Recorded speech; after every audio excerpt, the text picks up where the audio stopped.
Hello students, देखिए theorem 6.3 है। If it transversal intersects two lines such that a pair of alternate interior angles is equal then the two lines are parallel. तो देखिए दिया हुआ है दो line है, उसको एक ट्रांसवर्सल लाइन इंटरसेक्ट करती है, ठीक है, और एक पेयर अल्टरनेट इंटीरियर एंगल्स आपस में इक्वल हैं। तो हमें प्रूव करना है कि वो दोनों लाइन आपस में क्या है, पैरेलल हैं। तो देखिए सबसे पहले हम डायग्राम ड्रा कर लेते हैं। पहला लाइन है ए बी और दूसरी लाइन है सी डी, ठीक है। क्वेश्चन में दिया हुआ है कि दो लाइन है और उनको कोई ट्रांसवर्सल लाइन इंटरसेक्ट करता है। तो ये एक ट्रांसवर्सल लाइन है जो कि ए बी और सी डी को इंटरसेक्ट कर रहा है। इस ट्रांसवर्सल लाइन का नाम मान लेते हैं पी क्यू। तो पी क्यू क्या है, ट्रांसवर्सल लाइन है। तो देखिए दिया हुआ है कि दो लाइन को कोई ट्रांसवर्सल लाइन काट रही है जिससे अल्टरनेट इंटीरियर एंगल्स आपस में इक्वल हैं। One pair alternate interior angles आपस में इक्वल हैं, then the two lines are parallel. हमें प्रूव करना है कि लाइन ए बी और सी डी आपस में पैरेलल हैं। तो सबसे पहले हम एंगल मान लेते हैं। मान लीजिए ये एंगल 1, ये एंगल 2, ये एंगल 3 और ये एंगल 4। इसको मान लेते हैं एंगल 5, ये हो गया एंगल 6 और ये हो गया एंगल 7 और ये हो गया एंगल 8। तो सबसे पहले आप गिवन लिखेंगे। तो देखिए गिवन में क्या दिया हुआ है, गिवन में दिया हुआ है A B and C D are two lines cuts by a transversal line P Q, ठीक है। तो आप लिख लीजिए A B and C D are two lines which is cut by a transversal line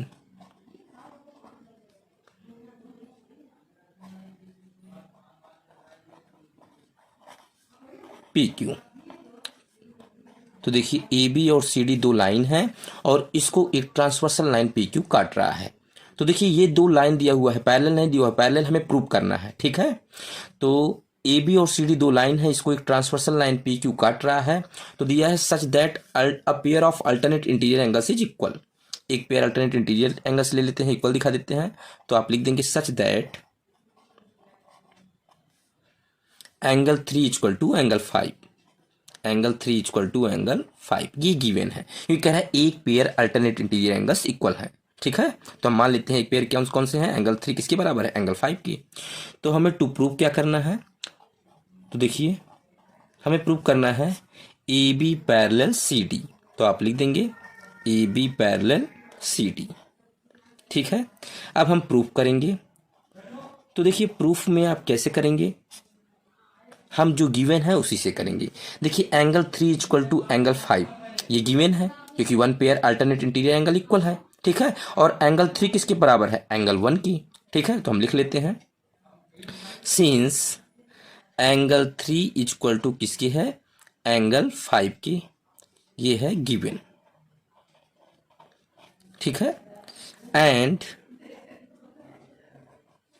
angle 3 किसके बराबर है, angle 1 की, क्योंकि ये है वर्टिकली अपोजिट एंगल।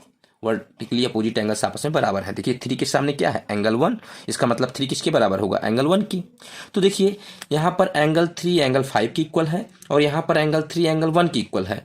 तो देखिए लेफ्ट हैंड साइड में दोनों बराबर है, यहाँ एंगल 3 इक्वल है, तो इसका मतलब एंगल 5 किसके बराबर होगा, एंगल 1 की, ठीक है। तो आप लिख लेंगे therefore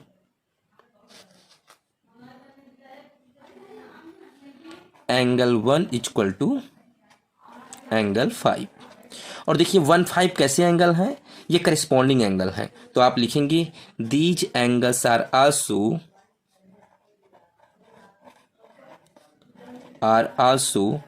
corresponding angles, corresponding angles. तो देखिए पैरेलल लाइन हम किससे प्रूव करते हैं, करिस्पॉन्डिंग एंगल से। जब हम दिखा देंगे कि करिस्पॉन्डिंग एंगल्स आपस में इक्वल हैं तो इसका मतलब दोनों लाइन क्या है, आपस में पैरेलल हैं। क्योंकि हम जानते हैं जब दो पैरेलल लाइन को कोई ट्रांसवर्सल लाइन इंटरसेक्ट करती है तब करिस्पॉन्डिंग एंगल्स आपस में इक्वल होते हैं और अल्टरनेट इंटीरियर एंगल्स भी आपस में इक्वल होते हैं। तो यहाँ पर एक pair alternate interior angles equal दिया हुआ था ठीक है। एंगल 3 इक्वल टू एंगल 5 ये दिया हुआ है, और हम देख रहे हैं एंगल 3 किसके बराबर है, एंगल 1 के वर्टिकली अपोजिट एंगल। तो इसका मतलब एंगल 1 किसके बराबर हो गया, एंगल 5 की। और ये कैसे एंगल है, करेस्पॉन्डिंग एंगल है, तो इसका मतलब दोनों लाइन आपस में पैरेलल होंगी। तो आप लिख देंगे hence A B parallel C D. ठीक है, प्रूव्ड। वीडियो अच्छा लगा हो तो वीडियो को लाइक कीजिए, चैनल को सब्सक्राइब कीजिए। Thank you for watching my video.